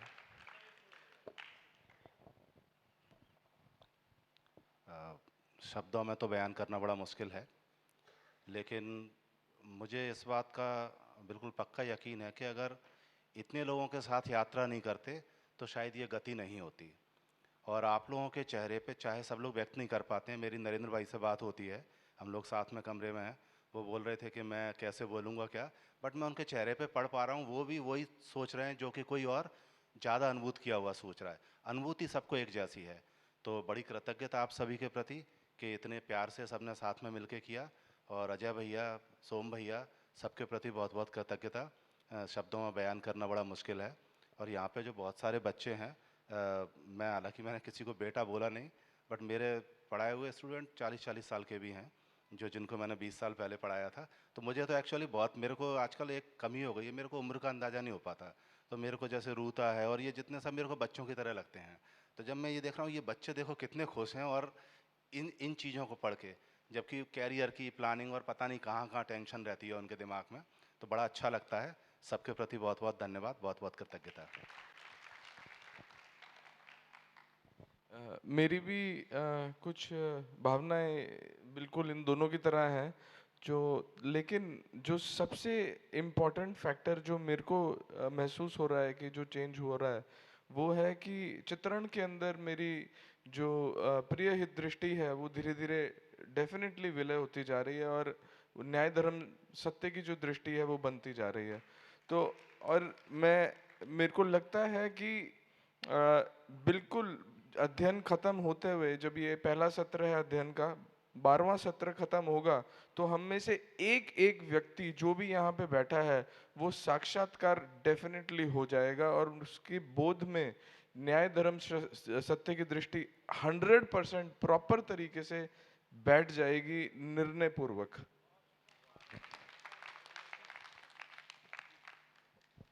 अजय जी फिर तो हम मल्टीप्लाई हो रहे हैं सब लोग। बहुत ही बढ़िया, बहुत बढ़िया। तो फिर मिलेंगे अपन 26 जनवरी को, है ना? बहुत बढ़िया। क्या आऊँगा, ये ऐसी हमारी बात हुई है तो जरूर आएंगे। बहुत बढ़िया। मैं एक आप सभी परिवार के दशरथ भाई, दिनेश जी और आप सभी का भी बहुत बहुत अंदर से कृतज्ञ हूँ इस चीज़ के लिए कि मुझे आप सब लोगों से बहुत ज़्यादा प्रेरणा मिली है।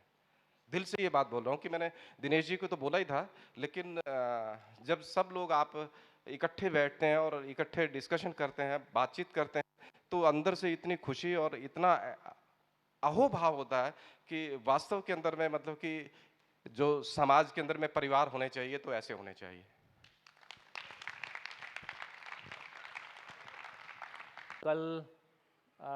कल विस्तार से सबको सुनेंगे, तो अभी मैं एक बार आपको सुन लूं और हम लोग आपस में चर्चा कर लेंगे।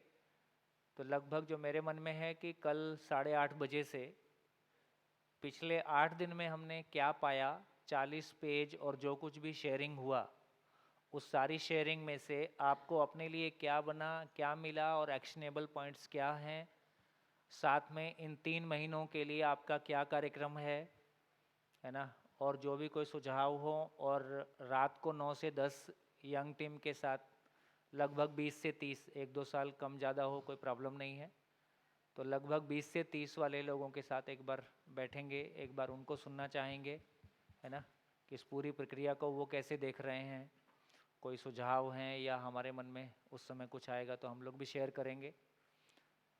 कल हमारा समापन है, तो मुख्य रूप से जितनी उपलब्धि का भाव मुझको लगता है कि अजय भाई या वेणु भाई, हम सभी जो भी लोग ऑर्गेनाइज़र की तरफ से सोच रहे हैं, और समूह में भी बहुत सारे लोग दोनों तरफ हैं ही, तो जितनी हमको अपेक्षा थी तो हमारी अपेक्षा लगभग पूरी हुई है ना? आपको कैसी अपेक्षा थी और वो कितनी पूरी हुई है? तो हमारी अपेक्षा बहुत क्लियर थी कि मानव व्यवहार दर्शन आपको पढ़ने से जो मानव व्यवहार दर्शन के प्रति एक अरुचि है या एक भय है या जो उसमें उदासीनता है ना, ये सब मिट जाए और मेरे लिए वो एक सुखदाई वस्तु हो जाए, और खुद पढ़ के समझने का एक कॉन्फिडेंस और खुद पढ़ के समझने का जो मज़ा है, और पढ़ते पढ़ते अपने साथ होने का जो खुशी है, पढ़ते पढ़ते अपने आप को एक्सप्लोर करने की जो खुशी है, वो एक बार हमारे फील में आ जाए। एक बार ये यहाँ फील में आ जाए तो घर लौट के पढ़ना और कुछ सुनना, है ना, ये काफ़ी थोड़ा आसान हो जाए। वीकली बैठक्स हमारी ज़्यादा और इंटेंसिटी के साथ चलें, ज़्यादा और, है ना, गहराई में जाएं, और हमारी फैमिलीज़ में उसका आउटपुट कुछ लौट के आए, है ना। देखिए वर्ल्ड वाइड जो विज्ञान कम्युनिटी का एक्सेप्टेंस है, तो एक क्लियर एक्सेप्टेंस ये है कि जो चीज़ नापने में नहीं आ सकती उसके बारे में बात नहीं हो सकती। और खुशी को नापने में कैसे लाएंगे, ज्ञान को नापने में कैसे लाएंगे, इसलिए ये चीज़ बेकार है। ये चीज़ बेकार है तो फिर इतना ही बता कि कोई एक फैक्ट्री चलाओ, वो चाहे आप मालिक हो चाहे आप नौकरी करते हो, कुछ पैसा कमाओ, है ना, और कुछ घर का साइज़ बढ़ाओ, कहीं घूम के आ जाओ। तो जो असली काम है वो हमने इसलिए छोड़ दिया या इसलिए उस पर हमारा अधिकार नहीं बन रहा है कि उसको हम एब्स्ट्रैक्ट मान रहे हैं, उसको नापा नहीं जा सकता, उसकी कोई, है ना। तो इन सारी चीज़ों से बाहर आना है। तो मुझको लगता है कि एक परिवार अपने आप में सुखमय है, एक परिवार अपने आप में ठीक से जी रहा है, उसके कोई मापने के आधार हो सकते हैं। धीरे से उन सब चीज़ों को भी करने की कोशिश करेंगे। एक बेसलाइन सर्वे भी अपना बना के रखिए।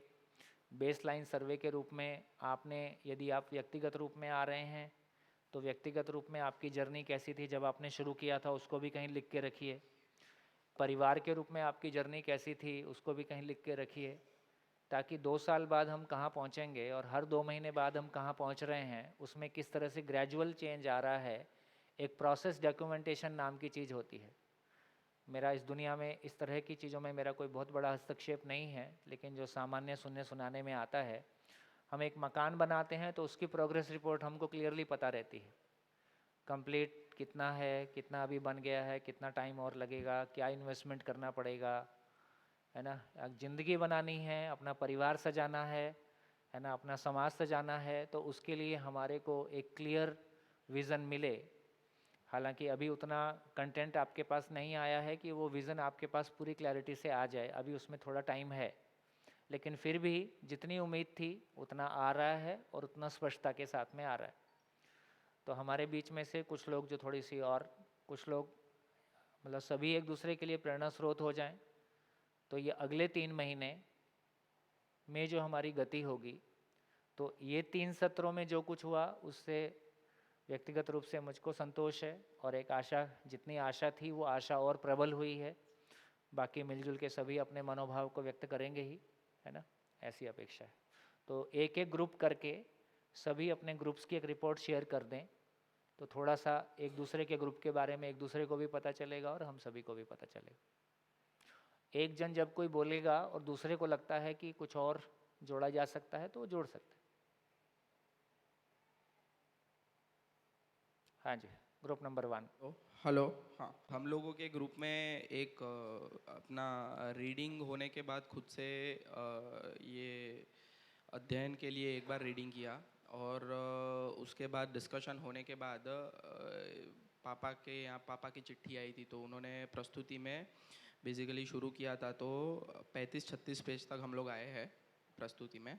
तो उसके केस में हम लोगों ने एक ये मेथड किया है कि एक्सप्लेन तो वो कर ही रहे हैं, लेकिन जैसे जैसे एक पॉइंट एक्सप्लेन हो गया और दूसरा पॉइंट लिया, दूसरा पॉइंट एक्सप्लेन होने के बाद फिर से 2 पॉइंट एक साथ रिवाइज कर रहे हैं, फिर तीसरा पॉइंट एक्सप्लेन करने के बाद फिर से 1, 2, 3 पॉइंट। देखिए ये बहुत अच्छा तरीका है। जैसे अब 40 पेज हो गए, तो अब 40 पेज एक साथ आप लेके चल सकें, है ना।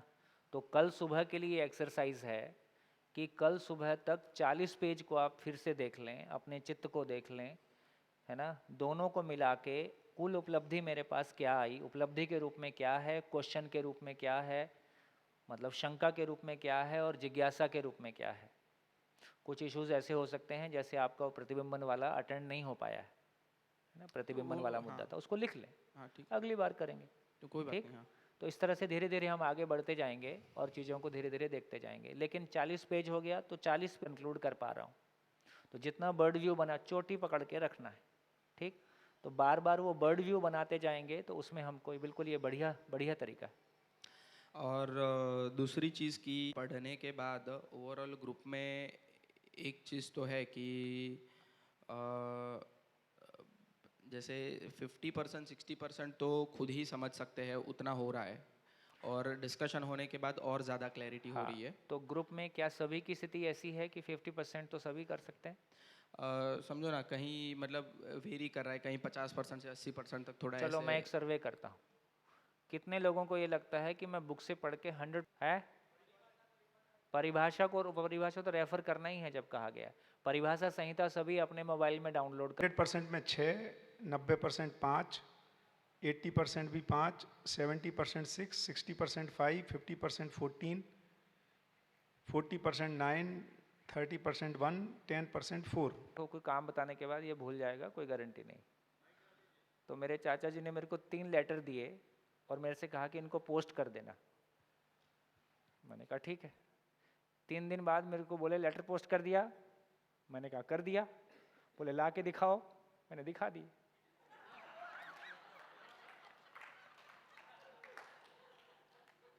सर ऐसा आपका तरीका डिफेक्टिव है सर।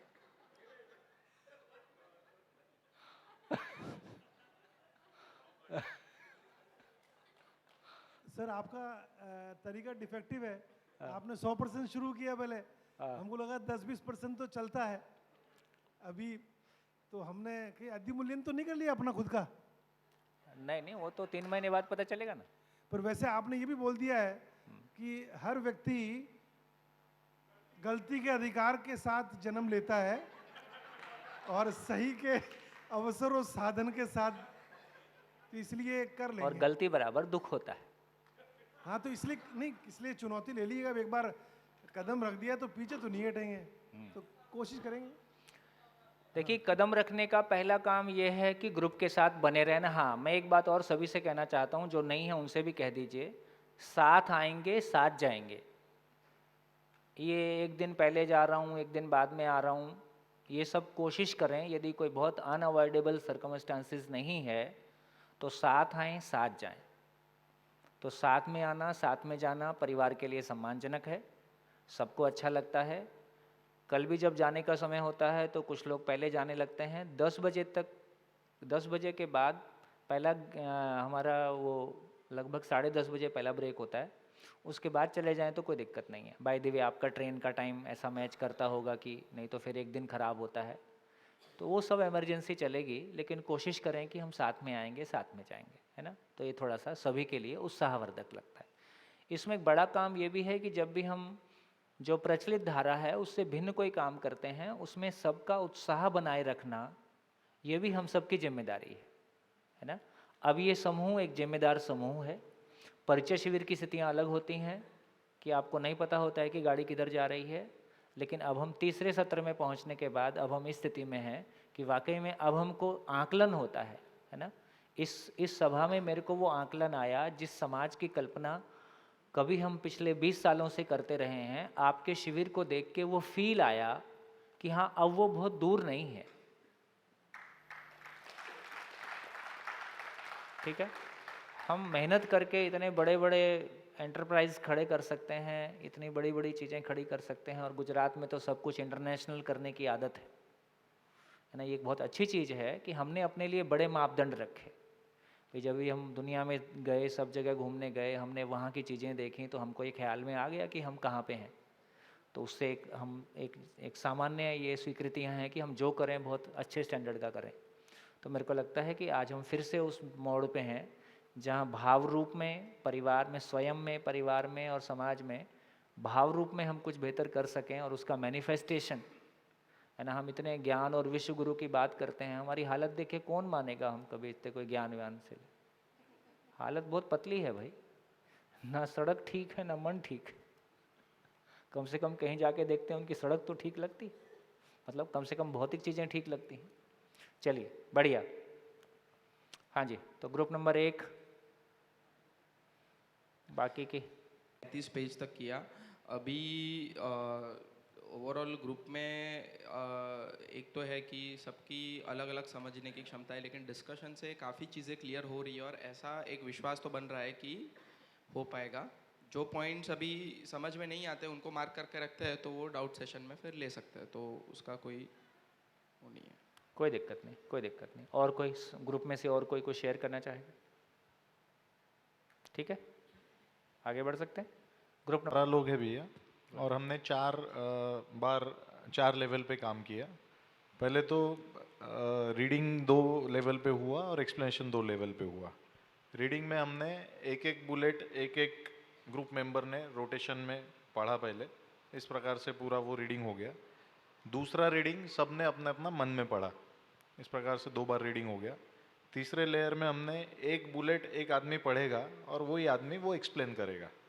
जब वो एक्सप्लेन कर रहा है तब बाकी ग्रुप मेंबर सुन रहे हैं और उसका एक्सप्लेनेशन करके ख़त्म हो गया कि बाकी फिर किसको जो सवाल पूछना है वो सवाल पूछ रहे थे, और वो एक्सप्लेन कर पाए तो ठीक है, नहीं तो बाकी जो भी उसको हेल्प कर सकता है उसने हेल्प किया। ऐसा एक एक बुलेट एक एक ग्रुप मेंबर पढ़ के एक्सप्लेन करके ये एक बार पूरा एक्सप्लेनेशन हो गया।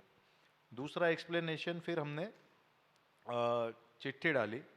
चिट्ठी आरती के नाम से निकली, उन्होंने पूरा सेटिंग तो नहीं है, सारी आरती के नाम से डालती हूँ? नहीं चिट्ठी इसने बनाई थी, कृष्णा ने। तो फिर इन्होंने पूरा फ्लो में एक्सप्लेन किया, और उसके बाद हमने कि स्वेच्छा से और कोई एक्सप्लेन करना चाहता है क्या करके फिर 4 लोग आगे आए। 4 लोगों ने, किसी ने 1 पेज, किसी ने 5 पेज और किसी ने 2, 3, 4 पॉइंट्स ऐसा एक्सप्लेन किया। तो सारे ही ग्रुप मेंबर्स का 100% पार्टिसिपेशन रीडिंग में भी हुआ और 100% पार्टिसिपेशन एक्सप्लेनेशन में भी हुआ। शानदार। इस तरीके से हमने कोशिश की। और अरुण भैया ने बाद में फिर पूरा चैप्टर 1, 2 और 3 इसका पूरा सार एक साथ रखा। इस तरह से हमारा एक्सप्लेनेशन ख़त्म हुआ। आगे का प्लान हमने एक चर्चा की छोटी सी कि ऐसा रखेंगे कि ये पूरे 12 मेंबर्स का एक व्हाट्सएप ग्रुप रहेगा, उसमें एक होमवर्क वगैरह टाइप का कोशिश करेंगे कि ये हफ्ते में आपको ये 10 पेज तैयार करना है और डन करके आपको आपका रिपोर्ट भी देना है ग्रुप में। 3 महीने गैप बहुत ज़्यादा लग रहा है हमको नहीं, आपस में। 10, हाँ मतलब आप ऐसा भी कर सकते हैं यदि आपकी चॉइस है और आप मिल सकते हो। हाँ, तो उसमें भी हमने सोचा कि ये ग्रुप में मैं, आरती और देशमुख सर, हम लोग 3 सिर्फ नागपुर से है, बाकी पूरे ग्रुप मेंबर्स सूरत से है। तो कोई एक वीकेंड बीच में प्लान करके हम तीनों सूरत आ जाएंगे और 2 दिन हम वो अध्ययन करेंगे, ऐसा एक प्लान है। शानदार। सभी ग्रुप लीडर्स के रूप में या कोऑर्डिनेटर्स के रूप में जो भी लोग हैं, उनकी ये व्यक्तिगत जिम्मेदारी है कि पूरे समूह को कैसे साथ लेके चलें और इस तरह की चीज़ों को कैसे बनाएं। बहुत बढ़िया। और कोई अपने में से कुछ बोलना चाहता है? अरुण भाई बहुत बढ़िया, बताइए कुछ। क्या बात है। मतलब मैं ऑलरेडी पढ़ चुका था इंदौर में एक बार मानव व्यवहार दर्शन, लेकिन शब्द रूप आए थे, अर्थ रूप में मेरे को पकड़ में नहीं आया था। इस बार पूरा चारों चैप्टर की पूरे अर्थ के रूप में मोटा मोटी मतलब कंप्लीट पकड़ में आ गया है। तो इस बार काफ़ी मतलब अपने आप में लग रहा है कि हाँ, शब्द तो पुराने थे लेकिन उसके जो अर्थ वापस उद्घटित हुए मेरे अंदर, वो मज़ा आ गया उसमें, तो ज़बरदस्त। Thank you. बहुत बढ़िया, बढ़िया। ठीक। हमारे ग्रुप ने भैया 38 पेज कंप्लीट हुए हैं और जैसे हमने पहले शुरू किया था कि एक एक पेज एक एक आदमी पढ़ेगा, उस हिसाब से उसके बाद डिस्कशन होगा और उस हिसाब से फिर डिस्कशन कंप्लीट होगा तो फिर से एक साथ 10 पेज मनन करके अपने आप में पढ़ लेंगे। तो अभी डिस्कशन में हम 38 पेज तक पहुंच गए और हमारे डिस्कशन में हम इस तरह से कर रहे हैं कि पहले एक पूरा सेंटेंस बोलते हैं, उस सेंटेंस में क्या कहा गया वो स्ट्रक्चर वाइज समझते हैं और उसके एक एक शब्द पर पकड़ बनाते हैं और उस शब्द का मीनिंग क्या निकल रहा है इस सेंटेंस में और फिर उसके किस कॉन्टेक्स्ट में लिखा गया है और वो उसको हमने अब तक जो जो पढ़ा उसमें कहाँ कहाँ रिलेट हो रहा है वो वाक्य, उस हिसाब से हमारी गति चल रही है, इसलिए थोड़ी धीमी है और आगे डिस्कशन अभी तक पूरा कंप्लीट नहीं हुआ है। कोई बात, कोई बात। और कुछ बोलना हो तो? कोई बात। सबको ठीक लग रहा है? गुड। हाँ जी, group number 4। Group number 4। Sir ऐसा है कि जैसा कितने लोग हैं आपके ग्रुप में? वो हमारे कुछ वो आखिरी परिवेश के परमाणु वंश कभी बाहर चले जाते हैं, आ जाते हैं 9, 10, 11, कभी 9, 10। कल 11 थे, आज 9, 10 ऐसे चलता रहा। मोटा मोटा ये है कि विषय वैसे गंभीर तो है ही, हालांकि भाषा इसमें आदरणीय नागराज जी की सरल होती जा रही है, बोलचाल की भाषा में आ रहा है मामला, फिर भी तो हमने कोशिश की थोड़ा लाइटर मूड में हंसी मजाक के साथ गंभीर विषय को समझें। तो सभी ने पहले एक एक पन्ना भी पढ़ लिया, फिर बाद में अपने आप भी पढ़ा, फिर एक एक पन्ने पर चर्चा भी थोड़ी हुई। 38 तक ही पहुँचे, 40 तक नहीं पहुँचे हम। और उसमें ये कोशिश करी सभी के दिमाग में बैठाने की कि अगर हम बिल्कुल फ्री कर लें माइंड को, तो आदरणीय नागराज जी का जो तरीका वो इतना क्रमबद्ध है, इतना सीक्वेंशियल है लिखने का भी। अगर उसी क्रम में खाली शब्द पकड़ के परिभाषा पढ़ेंगे तो हो सकता है हमको लगे यार क्या हो रहा है, एक विषय पर दूसरा विषय आ गया क्या है, लेकिन बहुत क्रम है इसमें। जैसे उन्होंने पहले बुलेट में जब अगर लिखा है कि मनुष्य जिस वस्तु के लिए तीव्र इच्छा करता है उसकी तृप्ति तक उसको पाने तक तृप्ति नहीं होती है, तब उसमें उन्होंने सबसे पहले इच्छा किस किस आवश्यकता से पैदा होती, तो आवश्यकता को परिभाषित कर दिया। 3 ही आवश्यकता हो सकती है, बहुत बढ़िया, स्वार्थ, परार्थ या परमार्थ। तो अगर इच्छा ठीक कर दोगे तो आगे धीमे धीमे हर चीज़ ठीक होती जाएगी। तो जब ये 3 आवश्यकता के बाद जितने सामाजिक इकाइयाँ हैं, सामाजिक संगठन हैं, उनमें जो विभिन्नता दिख रही है, यार हजारों तरह के संगठन चल रहे हैं, तो थोड़ा सा दृष्टि स्पष्ट होती है, पता पड़ता ओके ये स्वार्थ के लिए कर रहे हैं, परार्थ के लिए कर रहे हैं, कुछ ही परमार्थ के लिए कर रहे हैं। उसके बाद उसमें जो जब थोड़ी दृष्टि बनी परमार्थ की, तो आप बौद्धिक और भौतिक साधन जो लगाते हैं अपनी तृप्ति के लिए, इच्छा पूरी करने के लिए, तो उसमें भी उस समाधान की दृष्टि आती है। तो आपने जैसा कल बताया था कि अर्थ खाली धन मानती है दुनिया, अर्थ में तन मन धन तीनों है, तन में श्रम है, वो भी एक अर्थ है जो इसमें लिखा भी है, तन रूपी अर्थ। और मन जो है उसमें स्किल है, और धन जो है वो साधन में साइलेंट है, तो वो प्राकृतिक जितना वैभव है वो सब, तो वो थोड़ा दृष्टि बनती हो के खाली धन ही सब कुछ नहीं है, उसमें ये तीन अर्थ हैं। और बाद में ये बौद्धिक साधन और भौतिक साधन अगर समाधान की दृष्टि के साथ, अगर व्यवस्था की दृष्टि के साथ हम लगाते हैं तो भौतिक समृद्धि कैसे आती है। और उसमें फिर नागराज जी ने ये भी परिभाषित कर दिया कि आपकी तृप्ति जो सुख है वो भी तीन तरह के हैं, इंद्रिय सुख है, बौद्धिक सुख है और आध्यात्मिक सुख है। तो पहले समझ लो, अगर इंद्रिय सुख के लिए सारे प्रयास करोगे, अपने बौद्धिक और भौतिक साधन लगाओगे तो वो क्षणिक ही मिलेगा, और बौद्धिक के लिए लगाओगे तो दीर्घकालिक थोड़ी देर ज़्यादा के लिए मिल जाएगा। लेकिन निरंतर अगर सुखी रहना चाहते हो तो आध्यात्मिक सुख की तरफ आना ही पड़ेगा। तो उन्होंने जैसे एक वैज्ञानिक शोध करता है तो एक एक बिंदु की खाल निकाल लेता है, उसकी रिसर्च में सर्जरी करता है, वैसे ही इन्होंने एक एक शब्द की परिभाषाएं बताई, उसमें क्या क्या प्रकार हो सकते हैं, जिससे दिमाग में स्पष्टता आती जाए, तो फिर हमको समझ में आ जाए कि हम कोई काम कर रहे हैं तो उसमें स्वार्थ है, परार्थ है, परमार्थ है, क्या है, और सुख इसमें से कौन सा मिलने वाला है हमको। तो ये तीन सुख बताए उन्होंने। इन तीन सुख में फिर वो बाद में मूल्य पर आगे भी के लघु मूल्य के लिए हम गुरु मूल्य अगर दे देते हैं, तो अगर क्षणिक सुख के लिए हम वो आध्यात्मिक सुख का रास्ता छोड़ देते हैं अज्ञानवश, तो उसमें हमको मिलता नहीं, कुछ समाधान मिलता नहीं। तो ऐसे उन्होंने यहाँ तक ऐसे करके आगे बढ़िया बढ़िया बढ़िया बढ़िया बढ़िया। तो पूरी दुनिया में जितने व्यवहार है वो उसमें दृष्टि छह ही है, ये भी समझ में आया था। तो हर चीज को परिभाषित किया है, बहुत उसी में बढ़िया, चल रहे हैं। बहुत बढ़िया बढ़िया। और हमारे कुछ साथी जो हैं वो जैसे ब्रजेश पटेल जी, हाँ, और मैं मानता हूँ ब्रजेश पटेल जी कहाँ से हैं? संबल, जबलपुर, MP। तो ये मैं मानता हूँ इनको कोऑर्डिनेटर बनना चाहिए हमारे ग्रुप का, क्योंकि ये बहुत ज़्यादा समर्पित है। आप दोनों बन जाओ। और एक ये बहन नम्रता, किसी भी समूह में 2 लोग भी हो सकते हैं, 3 लोग भी हो सकते हैं, है ना, कोई खास बात नहीं है, लेकिन कुल मिला के सबका उत्साह कैसे बने और गति कैसे बने। तो अभी आज मैं सोचता हूँ कि अभी जितना समय बचा है, क्योंकि आपको सुनेंगे कल बनाओ, कल जब प्रस्तुति करेंगे तो ग्रुप सहित करेंगे। एक ग्रुप सामने आएगा, सब कोई सामने बैठेंगे और सब अपना अपना भी शेयर करेंगे और ग्रुप का भी जॉइंट प्रोग्राम शेयर करेंगे। तो व्हाट्सएप ग्रुप पे आगे हर सप्ताह हमने सोचा कुछ आपस में तय करके सब पढ़ लेंगे, बाद में हम वीडियो कॉन्फ्रेंसिंग से बातचीत करेंगे, तो उसकी कोऑर्डिनेशन की जिम्मेदारी ज़्यादा समर्पित लोगों को मिलनी चाहिए। भाई तो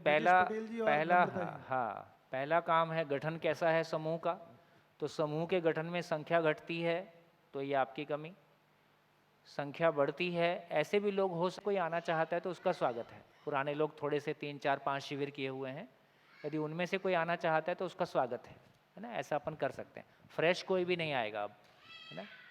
हाँ जी, इसमें भैया हमने ये भी किया था कि सारी रीडिंग होने के बाद, और जैसा आपने बोला था कि पर्ची बनाओ सबकी और नाम उठाओ, तो वो हमने किया, और पूरा तो नहीं, एक एक पेज सबने एक्सप्लेन किया। वो उसकी वजह ये थी कि कुछ लोग ग्रुप में जैसे 1-2 लोग नहीं बोलते हैं, तो वो बाध्यता आ जाती कि बोलने से ही होगा कि उनमें कुछ डाउट्स है, तो वो भी सामने आएंगे कि भाई मैं ठीक से समझाऊँ कि नहीं समझाऊँ। बिल्कुल ठीक। और एक एक्सरसाइज जो है हमारे डिस्कशन में आई कि हम चीज़ों को अपनी ज़िंदगी से कैसे रिलेट करें, तो हमने एक ये टेबल बना के एक होमवर्क के रूप में ये करेंगे हम लोग ऐसे कि अभी जैसे आप भी कहते हैं कि हमको दुख जो मिलते हैं वो अपनों से ही मिलते हैं, है ना, सारा जो दुख है हमारा वो व्यवहार से संबंधित है। तो हमने ये एक्सरसाइज अपने लिए सोची है जो हम करेंगे कि हम एक टेबल बनाएंगे। हाँ, टेबल बनाएंगे। हाँ, और उस टेबल में हम उन सारे व्यक्तियों के नाम लिखेंगे 1, 2, 3, 4 सीरियल नंबर से, और उन नाम के अगेंस्ट में हम ये लिखेंगे कि अभी हमें उनसे क्या प्रॉब्लम होती है, उनके व्यवहार से या कार्य से। और फिर अनुभव यानी इस दर्शन, जीवन दर्शन की दृष्टि में अब हमारी उनके जो क्रियाकलाप से जो हम परेशान होते हैं, तो अब हम उनको कैसे देखें। जैसे घर में मान लो पिताजी से या माताजी से या भाई से किसी से भी कोई उनके व्यवहार से कोई प्रॉब्लम हो रही है, तो हम स्पेसिफिक उनका नाम लिख के उनसे क्या प्रॉब्लम हो रही है, फिर अब हम उसको जीवन विद्या में जो अब तक हमें समझ में आया है कि हम उसको कैसी दृष्टि से देखें और फिर उसका हमारा नेक्स्ट एक्शन क्या होगा, इस एक्सरसाइज को हम करेंगे तो उससे कुछ व्यवहारिक सोल्यूशन उससे निकल के आएंगे, ऐसा हमने सोचा है। और एक सुझाव मैं जो देना, जो निकोरा ग्रुप है व्हाट्सएप में, वो उसको शायद सिर्फ एडमिन ही उसमें कुछ पोस्ट कर सकते हैं, तो हफ्ते में एक दिन वो खोला जाए ताकि हमारे कुछ जो भी डाउट्स होंगे रीडिंग के टाइम पे वो हम उनको उसमें डाल सकें। और अजय भैया कोई भी और उसको ऑडियो फॉर्म में उसका आंसर अगर उसमें पोस्ट करें तो शायद 3 महीने का जो हमको टाइम मिला है उसकी तैयारी में हमको मदद मिलेगी। मतलब बहुत सारे डाउट्स हमको यहाँ आने के पहले क्लियर हो जाएंगे, तो शायद उस वजह से हम उस मानव व्यवहार दर्शन को ख़त्म करने में तीसरे सत्र की शायद ज़रूरत ना पड़ेगी, अगर ऐसा आप करें तो। हाँ, मतलब जितनी ज़्यादा से ज़्यादा यदि आगे देखेंगे, धीरे से ये भी कोशिश करेंगे कि मान लो 3 बोर्ड तो हमारे पास हैं, तो प्रस्तुतियों को जैसे अभी आप ग्रुप में शेयर कर रहे हैं, धीरे से ये भी कर सकते हैं कि इसी हॉल में कम से कम 4-5 जगह बोर्ड लगे हैं और सभी ग्रुप अपनी बोर्ड पे प्रस्तुति ला रहे हैं, ठीक है, उसको भी धीरे से बढ़ा सकते हैं, है ना, क्योंकि बाकी तो यहाँ और जगह बहुत नहीं है, लेकिन इसी हॉल को हम इस तरह से ज़्यादा यूज़ कर सकते हैं। हाँ जी। एक तो ये है कि हर ग्रुप में अभी अपन एक वो बनाएंगे प्रोग्राम ग्रुप का। दूसरा मैंने ये लिखा है, यदि इसको अपन देखें तो 40% तक के जो लोग हैं वो 16 है नंबर, है ना, मेंबर्स, और 80% तक के लोगों को देखेंगे तो 21 है। तो इनमें हर ग्रुप में अपन जब हर ग्रुप एक लिस्ट बना के दे देंगे, ग्रुप 1 में कितने लोग हैं और उसमें परसेंटेज किसका अध्ययन का क्या लेवल है, फिर आपस में पहचान लें कि जिसका लेवल किसी से ज़्यादा है वो कैसे इसको प्रमाणित करेगा दूसरे को वहाँ तक लाने के अर्थ में, है ना। तो ये एक्सरसाइज अपने अपने ग्रुप में पहचान लें, तो वो हम माने स्पेशली उनके साथ बात करना, कहाँ स्पष्ट नहीं हुआ, कौन सी चीज़ मिस हो रही है, तात्विक पक्ष में दिक्कत आ रही है कि व्यवहारिक पक्ष में या तर्क को पकड़ने में, ऐसे अपन उसको मतलब पूरे ग्रुप को एफर्ट करना है कि सबको एक लेवल पे आना है। यदि एक भी बंदा उसमें 80% वाला है, 70 का है, 100 का है, उसको पूरे ग्रुप को वहाँ तक लाना है। ये उसका अपने लिए मतलब उसको पता चलेगा कि कैसे हम उसको पहुँच रहे हैं। बैटरी गई भैया की, उसकी नहीं, भैया की तो बैटरी ठीक है।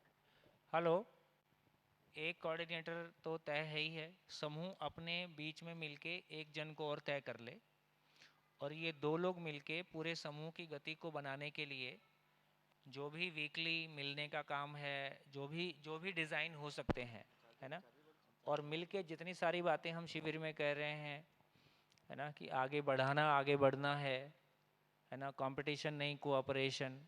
अब देखते हैं कि वो समूह में उन सारी चीज़ों को हम कैसे प्रैक्टिस कर पाते। जितने सारे सिद्धांत आए, अब वो हमारे लिए कम से कम इन 10 लोगों के लिए प्रैक्टिस ग्राउंड हो गया, और ये 10 लोगों का समूह अब जल्दी डिसॉल्व होने वाला नहीं है। ये 10 लोगों का समूह 2 साल तो चलेगा ही चलेगा, हो सकता है 10 साल भी चलेगा, और हम हमेशा एक दूसरे को ऐसे सपोर्ट करेंगे। और 10-10 हेलो हेलो चालू हो गए भैया, हेलो हेलो हेलो हेलो नहीं hello hello hello hello hello hello. तो ज़्यादा अच्छा है कि अभी हम रुकते हैं और आप अपने अपने समूह के साथ बैठ जाएं, और जो भी कोई प्लानिंग करनी है और जो भी कुछ आगे बढ़ना है, और अब आपको अपने में समराइज़ करने का भी समय की ज़रूरत है, तो रात और सुबह में मिलके और ये जो टाइम है मिलके, तो यदि कोई विशेष बात नहीं है और कहने सुनने लायक, तो हम रुक जाते हैं, है ना। हाँ, ग्रुप वाइज कुछ शेयर करना चाहते हैं। हमारा ग्रुप में 12 लोग थे, और 12 में से 8 लोग ऐसे थे कि जो हम रेगुलर गोष्ठी करते ही हैं सोमवार को। आओ। हाँ, 4 लोग नए थे। जितना 40 पेज तक हमने एक पेज करके पढ़ भी लिए हैं, और उसके बाद एक पेज पे उसका चिंतन डिस्कशन भी हुआ है। हमने तय किए हैं कि थोड़ा व्हाट्सएप ग्रुप से कम्युनिकेशन बढ़ाएंगे। और पर्ची तो हमने कल ही उठा ली थी, तो जिनके पास पर्ची आई थी 2 लोगों की उठाई थी, तो 2 लोग पूरा रात भर बहुत तैयारी किए और अच्छे से प्रस्तुति भी किए हैं। तो ग्रुप की गति अच्छी है, काफ़ी लोग किताब पढ़ के 50% वाले हमारे में ज़्यादा हैं कि किताब पढ़ के समझ रहे हैं। बहुत बढ़िया। अच्छी बात यह है कि हमारे ग्रुप में 2 लोगों ने मानव व्यवहार दर्शन पूरा अध्ययन हापुड़ में ख़त्म किए हैं। तो ग्रुप के लिए वो गति के लिए बहुत अच्छा था। बहुत बढ़िया, थैंक यू। बहुत बढ़िया। हाँ जी, और कोई ग्रुप शेयर करना चाहेंगे? सुबह 8:30 से हम शेयरिंग शुरू कर देंगे। कुछ मुझको लगेगा कुछ शेयर करना है, या अजय भाई को लगेगा, वेणु भाई को लगेगा तो कुछ शेयर करेंगे, नहीं तो हम सीधा आगे बढ़ेंगे और ग्रुप वाइज शेयरिंग करेंगे। तो और थोड़ा सा कॉन्क्रेटाइज कर लें कि ग्रुप में चल 3 महीने का क्या, मेनली 3 महीने को कैसे संभाल लेंगे, वो एक मुख्य बात है। हम राहुल भाई के ग्रुप में थे, उसमें से 3 सदस्य अभी निकल गए हैं और हम लोग टोटल 5 थे। तो अभी मैं और नीरल भाई है अभी। और जैसे आशीष भाई ने कहा वही प्रोसेस से हम चल रहे थे कि एक बार पूरा पढ़ना 40 पेजेस का, फिर मन में पढ़ना और फिर हर एक बुलेट को एक्सप्लेन करना। और 37 पेज तक हम पढ़ाई हो चुकी थी, उसके आगे थोड़ा करना था मगर उनको जाना था, तो हमने सोचा कि हर एक अपनी अपनी प्रस्तुति कर ले। तो राहुल भाई के पिताजी ने पूरा 3 शिविरों का पूरी प्रस्तुति की। राहुल भाई ने अभी जो 40 पेज है उसकी प्रस्तुति की। मुझे तो जो टॉपिक में कंफर्म था उसमें मैंने बात किया, वैसे ही नीरल भाई ने भी किया है। कुछ पॉइंट्स हमारे क्लियर होने के हैं, मगर हम लोग स्काइप के माध्यम से एवरी संडे बात करने वाले, या ऐसा तय हुआ है अभी। बहुत तो जो 80 लोग हैं, क्योंकि निकोरा ग्रुप तो वो 280 वाला एक बड़ा ग्रुप है। हाँ, बट इसका एक बन गया क्या? तो कौन किसने जिम्मेदारी ली है? कोई है? नहीं, या तो हम लोग ऐसा कर सकते हैं कि कोई कंप्यूटर मेरे पास भी है, किसी के पास है, तो बैठ जाएंगे। बन गया? बढ़िया। तो 80 का बन गया, सबको हाँ वही बहुत बढ़िया। एक तो ये हो गया। दूसरा, अपना अपना ग्रुप का आप लोग बना रहे हैं तो वो आज बना लेंगे, है ना। तीसरा, मुझे वो हर एक ग्रुप अपना कागज पे लिख के दे देंगे, ग्रुप के मेंबर्स, और उसमें जो ये परसेंटेज हर ग्रुप में किसका क्या परसेंटेज है और कैसे आप लोग फिर उसको प्लान कर रहे हैं। और मैं अवेलेबल रहूँगा जब भी आपको स्काइप मीटिंग वगैरह करनी है, मैं और बीनू भाई, है ना, हम 2 लोग रहेंगे। सोम भाई कम हो पाते हैं उपलब्ध, यदि हो जाएंगे तो सोम भाई को भी कभी कभी कनेक्ट कर लेंगे। तो ऐसा अपन आप लोग वो 3 महीने का पूरा प्लान बना लें। बढ़िया।